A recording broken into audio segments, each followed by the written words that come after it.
তো হেই ভিউয়ার্স, কেমন আছেন সবাই? আশা করব সবাই ভালো আছেন। তো আজকে আমরা এক্সপ্লেন করছি দ্য ডিভাইন ফিউরি মুভিটা। আর এই মুভিটা বানানো হয়েছে খুবই ইন্টারেস্টিং একটা গল্প নিয়ে। তো এই জন্য আমি বলবো ভিডিওটা শেষ পর্যন্ত দেখার জন্য, আর নয়তোবা অনেক কিছুই মিস করে ফেলবেন। তো চলুন কথা না বাড়িয়ে শুরু করি আজকের ভিডিও। তো এই গল্পের শুরুতে আমরা দেখতে পারি ইয়াং নামের একটা ছোট্ট ছেলে তার বাবার জন্য নাস্তা তৈরি করছিল। আর যখন নাস্তা রেডি হয়ে যায় তখন সে তার বাবাকে এগুলো সার্ভ করে বলে যে বাবা, এত সুন্দর নাস্তা আমি তোমার জন্য বানালাম, এটার বদলে তুমি আমাকে চাইনিজ খেতে নিয়ে যাবে না আজকে? যদিও তার বাবা প্রথমে তাকে না করে দেয়, তবে পরবর্তীতে প্রেয়ার করার বদলে সে তাকে চাইনিজ খাওয়ানোর জন্য রাজি হয়ে যায়।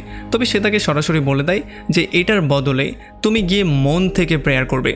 তো এরপরে চার্চে গিয়ে প্রেয়ার শেষ করার পরে তারা বাবা ছেলে একটা রেস্টুরেন্টে এসে খাবার দাবার খাওয়া শুরু করে।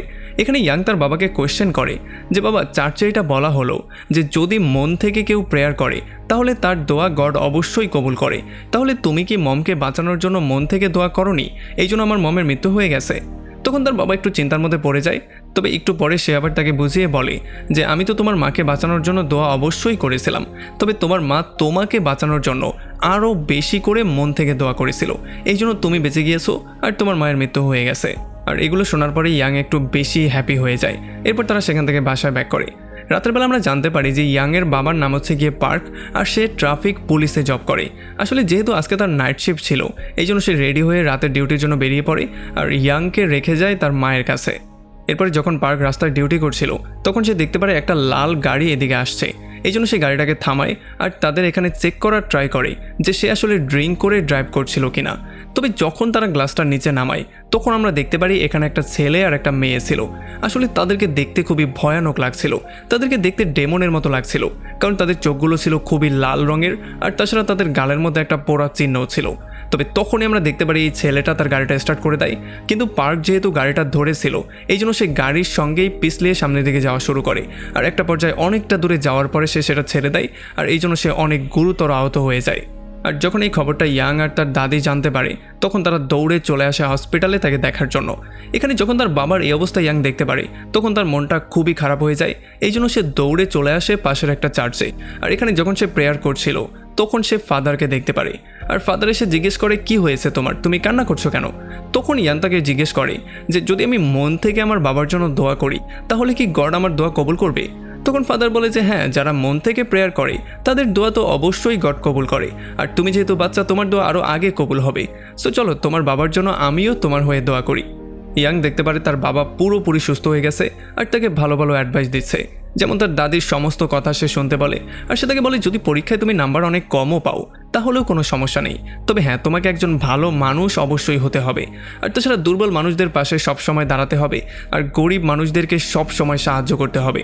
এখন এগুলো শোনার পরে ইয়ান তার বাবাকে জিজ্ঞেস করে যে বাবা, তুমি কি কোথাও চলে যাচ্ছ নাকি? আমাকে এগুলো কেন বলছো? তখন তার বাবা বলে যে আমি যাচ্ছি না, আমি সবসময় তোমার সঙ্গেই থাকবো। আর এইটা বলেই যখন সে তার হাতটা পাতে আর ইয়ান তার হাতের উপরে তার হাতটা দেয় তখন আমরা এখানে একটা লাল লাইট দেখতে পারি, আর এইটার সঙ্গে সঙ্গেই তার বাবা আফটার লাইফে চলে যায়। ইয়ান যখন এরপরে ঘুম থেকে উঠে যায় তখন সে দেখতে পারে তার বাবা তার সামনে নেই, এই জন্য সে প্রচণ্ড রকমের কান্নাকাটি করে। এর পরের সিনে আমরা দেখতে পারি পার্কের ফিনারেল। এখানে যখন সবাই তাকে শ্রদ্ধার সঙ্গে স্মরণ করছিল তখন এখানে ফাদারও চলে আসে। তবে যখন ইয়ান ফাদারকে দেখতে পারে তখন তার মাথাটা প্রচণ্ড গরম হয়ে যায়, এই জন্য সে তার মাথায় একটা ক্রস মেরে তাকে বলে যে তুমি এখান থেকে এখনই বেরিয়ে চলে যাও, কারণ তুমি হচ্ছে একটা মিথ্যাবাদী। তুমি আমাকে বলেছিলে গড আমার দোয়া কবুল করবে, তবে গড আমার দোয়া কবুল করেনি। আর তখন আশেপাশের লোকজন ইয়ানকে কোনো রকমে শান্ত করার ট্রাই করে। তো এরপরে গল্প চলে আসে কয়েক বছর সামনে। আমরা দেখতে পারি এখন ইয়ান অনেকটা বড় হয়ে গেছে আর সে একজন বক্সারও হয়ে গেছে। সে এত ভালো একজন বক্সার হয়েছে যে এখন পর্যন্ত সে একটা ম্যাচও হারেনি। আজকে তার যার সাথে ফাইট হবে তার শরীরে গডের একটা ট্যাটু ছিল, আর এটা দেখার পরে ইয়ান ট্রিগার হয়ে যায়। তার চোখের মধ্যে লাল আলো জ্বলা শুরু করে আর সে কারো একটা আওয়াজও শুনতে পারে, যে আওয়াজ তাকে বারবার করে বলছিল যে গড আজ পর্যন্ত তোমার জন্য কিছুই করেনি, গড তোমার ফেভারে কোনো কিছু আনেনি, গডের থেকে তোমার যেই কোনো মূল্যে বদলা নিতেই হবে। এই জন্য সে প্রচণ্ড মাথা গরম করে তার অপোনেন্টকে আচ্ছা রকম ধোলাই করে সেই ম্যাচটা উইন করে ফেলে। আর এরপর ইয়ান একটা স্বপ্ন দেখতে পারে। সে দেখতে পারে তার বাবার লাশের সামনে একটা ক্রস রাখা হয়েছে। এটা দেখার পরে তার মাথা প্রচণ্ড গরম হয়ে যায়। সে ক্রসটাকে তুলে ফেলে দেওয়ার ট্রাই করে, তবে যখন সে এটাকে ফেলে দেওয়ার জন্য উঠায় তখন এই ক্রসটা তার হাতের সঙ্গেই লেগে যায়। আর আমরা দেখতে পারি ক্রসের মধ্যে আগুনও জ্বলে যায়। এই জন্য পুড়ে যাওয়ার ব্যথায় ইয়ান কাতরানো শুরু করে আর তখনই তার চোখটা খুলে যায়। তবে যখন সে তার হাতটা চেক করে তখন সারপ্রাইজিংলি সে দেখতে পারে তার হাতটা পুড়ে গেছে। এই জন্য দ্রুত সে ডক্টরের কাছে চলে আসে আর ডক্টর ভালো করে এটাকে চেক করে তাকে জানায় যে আসলে এটা দেখে মনে হচ্ছে কোনো একটা ধারালো জিনিস আপনার হাতের মধ্যে ঢুকে গেছে। তবে যেহেতু জখমটা খুব বেশি না, এই জন্য এটা নিয়ে টেনশন করার তেমন কোনো কারণ নেই।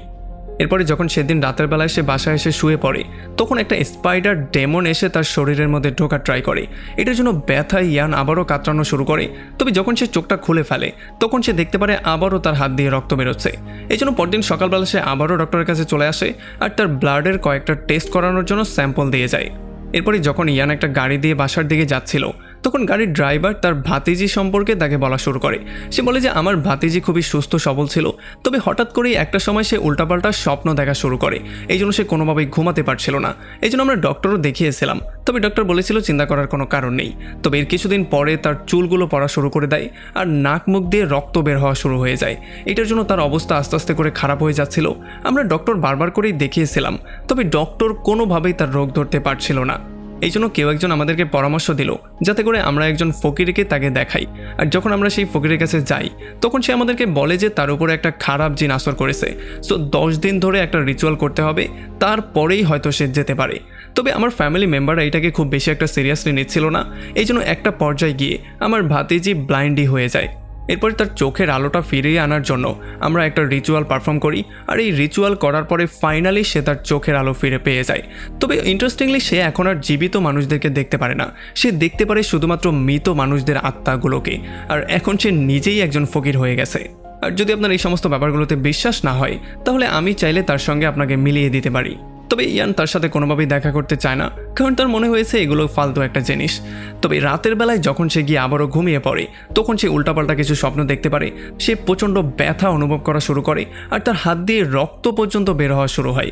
এই জন্য সে পরদিন সকালবেলা আবারও ডক্টরের কাছে যায়। তবে ডক্টর অনেক রকমের চেক আপ করার পরেও কোনোভাবেই কিছু বুঝতে পারছিল না। সে বুঝতেই পারছিল না যে আসলে তার হয়েছেটা কি, সে এমনটা কেন করছে। কারণ এটা যদি কোনো ইনফেকশন হতো তাহলে অবশ্যই এটা বাড়তো, কিন্তু এটা বাড়ছেও না, কমছেও না। এই জন্য ফাইনালি ইয়ন বাধ্য হয়ে সেই ড্রাইভারের ভাতিজির সঙ্গে মিট করতে চায়। তবে যখনই সে এখানে আসে তখন এই মেয়েটা তাকে দেখার সঙ্গে সঙ্গেই বলে যে তুমি একটা মহা বিপদের মধ্যে আছো, তোমার চারপাশে খারাপ শয়তানেরা ভর করেছে, কারণ তুমি গডের উপর থেকে বিশ্বাস করাই ছেড়ে দিয়েছো, তোমার কপালে খুবই শীঘ্রই দুঃখ আছে। তবে ইয়ান এগুলোতে কান্না দিয়ে যখন তার হাতের জখমটা দেখায় তখন সেই মেয়েটা বলে যে এটা হচ্ছে কি একটা ক্রসের চিহ্ন। আসলে তোমার ঘরের পশ্চিমে একটা ক্রস তুমি পেয়ে যাবে, সেখানে তুমি ফাদার অ্যানকেও পেয়ে যাবে।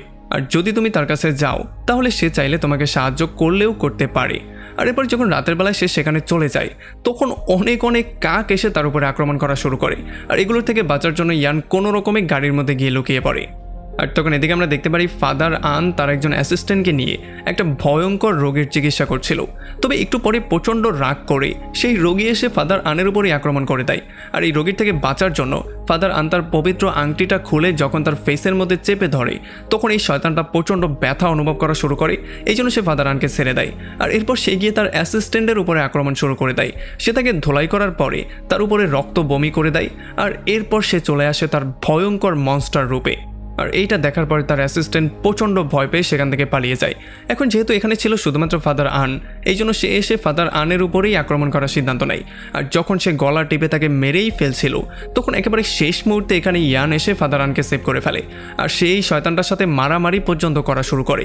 যখন সে তাকে মারার জন্য তার মুখের মধ্যে তার হাত দিয়ে চেপে ধরে তখন আমরা দেখতে পারি এই শয়তানটা জ্বলা শুরু করে। মানে ফাদার আনের আংটিটা দেওয়ার সময় সে যেই অনুভব করেছিল এখন সে সেই রকমই অনুভব করছে। আর এই সুযোগে ফাদার আন পবিত্র ওয়াটার এনে তার উপরে মেরে দেয়, যেই জন্য শয়তানটা জ্বলে পুড়ে ছারকার হয়ে সেখান থেকে বেরিয়ে চলে যায়। আর ফাইনালি সেই লোকটাও এই ভয়ঙ্কর কারাগার থেকে মুক্তি পেয়ে যায়। এরপরে ইয়ান এসে ফাদারকে দেখায় তার হাতের সেই চিহ্নটা। সে জিজ্ঞেস করে যে এইটা আসলে কি। তখন ফাদার আন তাকে বলে যে এইটা হচ্ছে গিয়ে ঠিক তেমনই একটা চিহ্ন যখন জিজাসের হাতের মধ্যে প্যারাগ মারা হয়েছিল তখন যেমন চিহ্ন হয়েছিল এটা হচ্ছে সেইটা। আসলে এটাকে বলা হয় স্টিগমা, যেটা এমন এমন মানুষের হাতের মধ্যে মাঝে মধ্যেই চলে আসে যারা খোদার উপরে একটু বেশিই ভরসা করে। তবে তখনই ইয়ান একটা ভয়ঙ্কর আওয়াজ শুনতে পারে, যেই আওয়াজটা তাকে বলছিল যে তোমার বাবার একেবারে শেষ মুহূর্তে মানে মৃত্যুর আগ মুহূর্তে তুমি তাকে দেখতে পাওনি, কারণ তুমি চার্চে গিয়ে প্রেয়ার করছিলে। আসলে এই সমস্ত ফাদাররা হয় মিথ্যাবাদী, তাদের বেঁচে থাকার কোনো অধিকার নেই, তাদেরকে এখনই মেরে ফেলা উচিত। তবে আমরা দেখতে পারি এই আওয়াজটা ইয়ানকে প্রচণ্ড বিরক্ত করছিল আর প্রচণ্ড যন্ত্রণাও দিচ্ছিল। আর যখন ফাদার এই ব্যাপারটা বুঝতে পারে তখন সে কিছু মন্ত্র পড়ে ইয়ানের উপরে ফু দেয়, যেই জন্য ইয়ানের কানে আর এই আওয়াজটা আসে না। এরপরে ইয়ান ফাদারকে নিয়ে তার রুমে চলে আসে, কারণ সে চায় তার রুমটাকে পবিত্র করতে। এই জন্য ফাদার তাকে রুম থেকে বাইরে বের করে তার রুমের মধ্যে কিছু মন্ত্র পড়ে একটা ক্রস তার বাবার ছবির পেছনে লুকিয়ে দেয়। এই জন্য যখন সেই দিন রাতের বেলায় ইয়ান ঘুমিয়ে পড়ে তখন সে আর স্বপ্নে কোনো উল্টাপাল্টা কিছু দেখতে পারে না। তবে পরদিন সকালবেলা ঘুম থেকে ওঠার পরপরই সে তার বাবার ছবির পেছনে সেই ক্রসটা দেখে ফেলে। এই জন্য সে এটা নিয়ে বাথরুমের মধ্যে ফেলে দেয়। তবে ফ্লাশ করার ঠিক আগ মুহূর্তে সে কিছু একটা রিয়েলাইজ করতে পারে। এই জন্য সে বাথরুম থেকে এটা তুলে এটাকে ভালো করে পরিষ্কার করে আবারও ফাদারকে রিটার্ন করে দেয়। আর তখন এদিকে আমরা দেখতে পারি সেই ছেলেটাকে যার জন্য ইয়ানের বাবার মৃত্যু হয়েছিল। আসলে এই ছেলেটার নাম হচ্ছে জেসিন। আসলে জেসিন এতগুলো বছর পার হয়ে যাওয়ার পরেও দেখতে ঠিক আগের মতোই ছিল। আসলে আমরা জানতে পারি যে জেসিন একটা বারের ওনার, আর এখানে একটা লোক তাকে থ্রেট করে এটা বলছে যে তার নিজের কোম্পানিকে জেসিনের বারের সিকিউরিটির জন্য হায়ার করতে। আর এটা শোনার পরে জেসিন তার হাতের মধ্যে থেকে একটু রক্ত বের করে আর তার নাক শক্তিটাকে সে উপলব্ধি করে।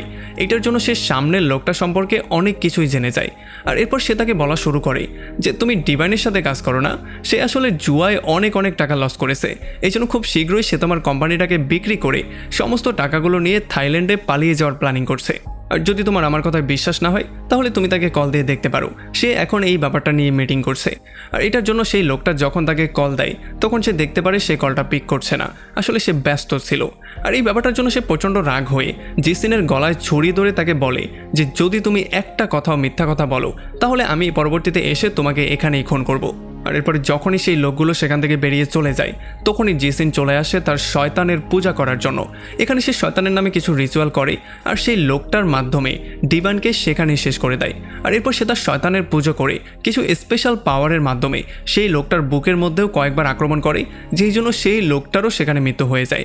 আর পরবর্তীতে এই দুইটা লাশকেই সে তার শয়তানকে সমর্পণ করে দেয়। আর এটার জন্য জেসিন অনেক বেশি পাওয়ার পেয়ে যায়। আসলে জেসিন যতবারই শয়তানকে কোনো একটা লাশ সমর্পণ করে তখনই জেসিনের পাওয়ার আস্তে আস্তে বাড়তেই থাকে। আর এদিকে যখন ইয়ান রাতের বেলায় ঘুমাচ্ছিল তখন সে আবারও উল্টাপাল্টা স্বপ্ন দেখা শুরু করে দেয় আর সে অনেক বেশি ব্যথা অনুভব করা শুরু করে। এই জন্য পরদিন সকালবেলা সে চলে আসে ফাদার আনের বাসায় আর তাকে এসে সমস্ত ব্যাপারটাকে খুলে বলে।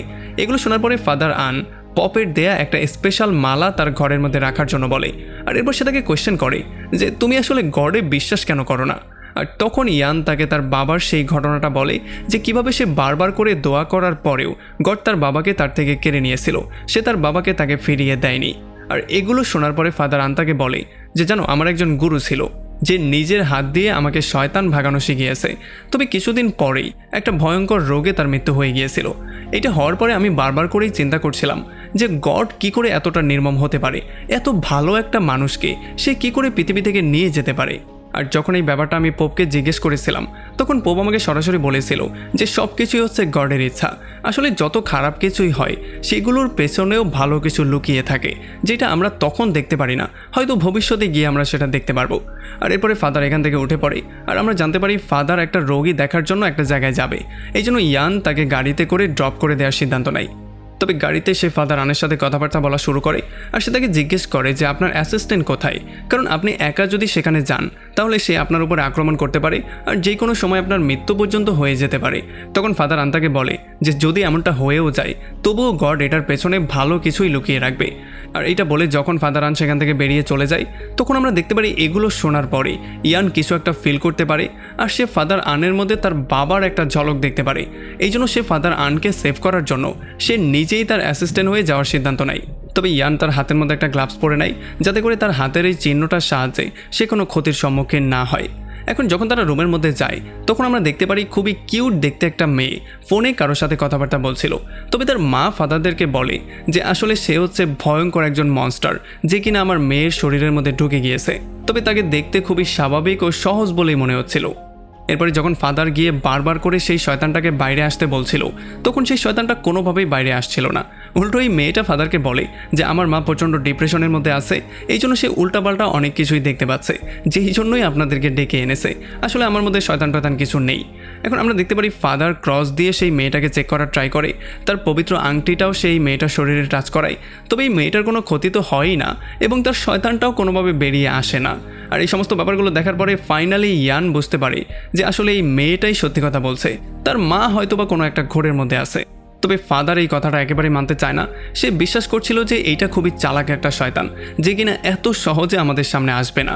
এই জন্য সে ইয়ানকে বলে তুমি জোর করে এই মেয়েটাকে ধরে রাখবে আর যা করার এরপরে আমি করব।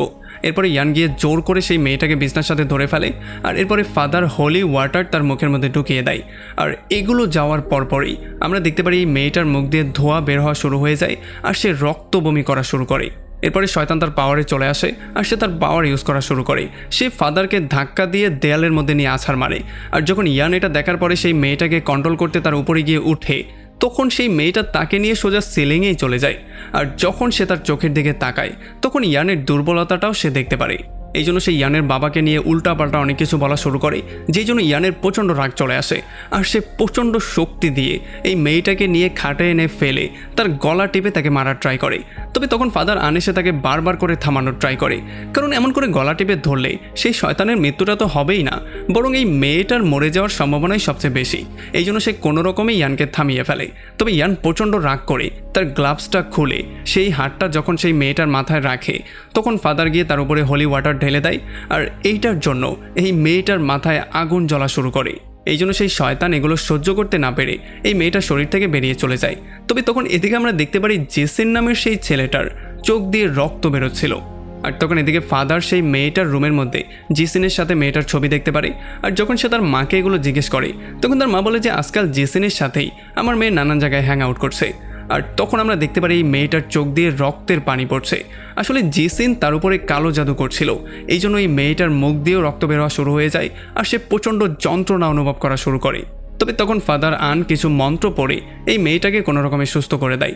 তবে তখন এদিকে আমরা দেখতে পারি জেসিন একটা মুরগি বলি দিয়ে ভবিষ্যতের কিছু দৃশ্য দেখে ফেলে।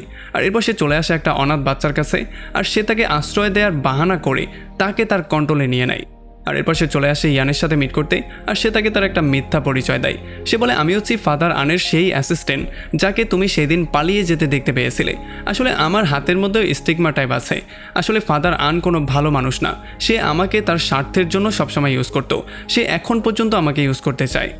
আর এদিকে আমরা দেখতে পারি সেই ছোট্ট বাচ্চাটা যার উপরে জেসিন তার কন্ট্রোল নিয়ে নিয়েছিল, সেই বাচ্চাটাও ভয়ঙ্কর রূপ ধারণ করছিল। এখানে সিস্টাররা কোনোভাবেই প্রেয়ার করে এই বাচ্চাটাকে সুস্থ করতে পারছিলই না। এই জন্য তারা ফাইনালি ফাদার আনের কাছে সাহায্য চায় আর ফাদার আন দ্রুত ইয়নকে কল দেয়। তবে ইয়ন তার ফোনটা রিসিভ করে না, কারণ জেসিনের কথাগুলো সে বিশ্বাস করে নিয়েছিল। এই জন্য সে সিদ্ধান্ত নিয়েছে সে ফাদার আনের সাহায্য করবে না, তার নিজের কাজ সে যে কোনো ওয়েতে বের করে নিবে। আর এরপরে ফাদার আন একা চলে আসে সেই বাচ্চাটাকে কন্ট্রোল করতে আর সেই বাচ্চাটাকে জোর করে ধরে তার পবিত্র আংটির মাধ্যমে জেসিনের সেই শয়তানটা তার থেকে বের করে ফেলে। এই জন্য বাচ্চাটাও শান্ত হয়ে যায়। তবে তখনই আমরা দেখতে পারি চারপাশের লাইটগুলো ফ্লিকারিং করা শুরু করে, দরজাটা অটোমেটিকলি বন্ধ হয়ে যায় আর সেই বাচ্চাটা ভয়ঙ্কর রকমের চিৎকার করা শুরু করে। এখন এই বাচ্চাটার সঙ্গে কথাবার্তা বলার পরে ফাদার এটা ক্লিয়ারলি বুঝতে পারে যে এই বাচ্চাটার উপরে 650টা ভূত আচর করেছে। এই জন্য সে এক এক করে সবগুলোকে বের করা শুরু করে আর সে একটু পরে সিস্টারদেরকেও বাইরে বের করে দেয়, কারণ এখানে থাকাটা মৃত্যুকে দাওয়াত দেওয়ার শামিল। তবে একটা সিস্টার কোনোভাবেই বাইরে যেতে চাইছিল না, সে এখানেই থাকতে চাইছিল। এই জন্য যখন তার সামনেই ফাদার সেই ভূতগুলোকে বের করছিল তখন একটা পর্যায়ে সে অনেকটা ক্লান্ত হয়ে যায়। এই জন্য সেই শয়তান সুযোগ পেয়েই ফাদারের উপরে আক্রমণ করে দেয় আর সিস্টার দেখতে পারে শয়তান ফাদারকে আচ্ছা রকম ধোলাই করে সেখানেই তাকে বেহুশ করে ফেলে। এই জন্য সিস্টার দ্রুত একটা ক্রস তার সামনে এনে তার সামনে নানান রকমের প্রেয়ার করা শুরু করে। এই জন্য এই শয়তান প্রচণ্ড রাগ করে সোজা সিলিংয়ে গিয়ে হঠাৎ করেই সিস্টারের উপর আক্রমণ করে দেয় আর তার গলা টিপে তাকে মেরে ফেলার ট্রাই করে। তবে একেবারে শেষ মুহূর্তে এখানে ইয়ান চলে আসে যে কিনা বাচ্চাটাকে ধরে আচ্ছা রকম ধোলাই করে তার স্টিগমাওয়ালা হাতটা তার মাথায় রেখে তার উপরে হোলি ওয়াটার দিয়ে দেয়, যেই জন্য এক ঝটকার সঙ্গে সমস্ত শয়তান তার থেকে বেরিয়ে চলে যায়। আর এরপর সে দ্রুত গিয়ে ফাদার আনেরও জ্ঞান ফিরিয়ে আনে আর তার দ্রুত চিকিৎসার ব্যবস্থা করে। এরপরে আমরা দেখতে পারি এই চার্চের সমস্ত সিস্টাররা সমস্ত বাচ্চারা ইয়ানের কাছে এসে তাকে থ্যাংক ইউ বলে, কারণ তাদের একজন সহকর্মীকে সে যে কোনো ওয়েতে সেভ করেছে। আর এত সম্মান পাওয়ার পরে ইয়ানের মনটাও একটু নরম হয়ে যায়। আর তখন এদিকে আমরা দেখতে পারি জেসন শয়তানের পূজা করে শয়তানের এখান থেকে পানি খায়। এই জন্য সে একটা ভয়ঙ্কর রকমের পাওয়ার পেয়ে যায়।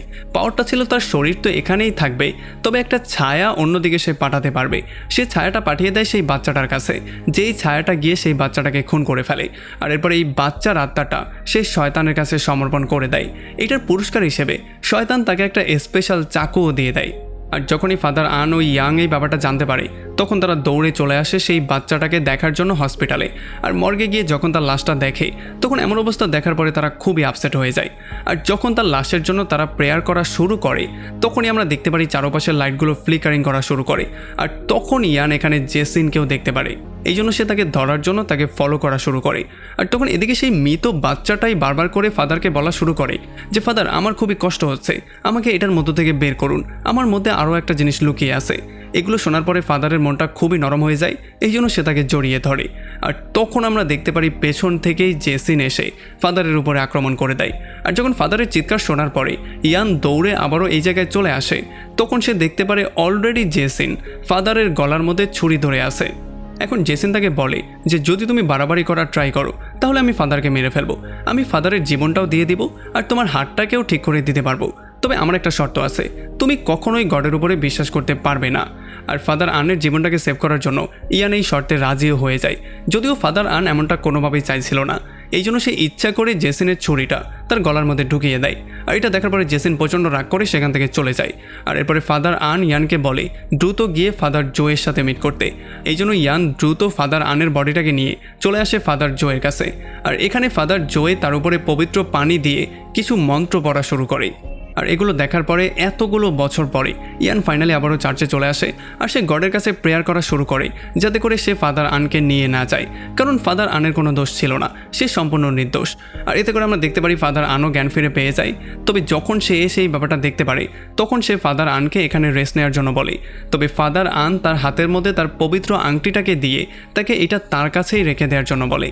এরপরে ফাদার জয় তাকে একটা পবিত্র ড্রেস দেয় যেটা জেসনের সঙ্গে ফাইট করার সময় তাকে একটু প্রোটেকশন দেবে। এই জন্য ইয়াং গিয়ে দ্রুত সেই ড্রেসটা পরে ফেলে আর সে দ্রুত চলে আসে জেসনের সঙ্গে ফাইট করার জন্য।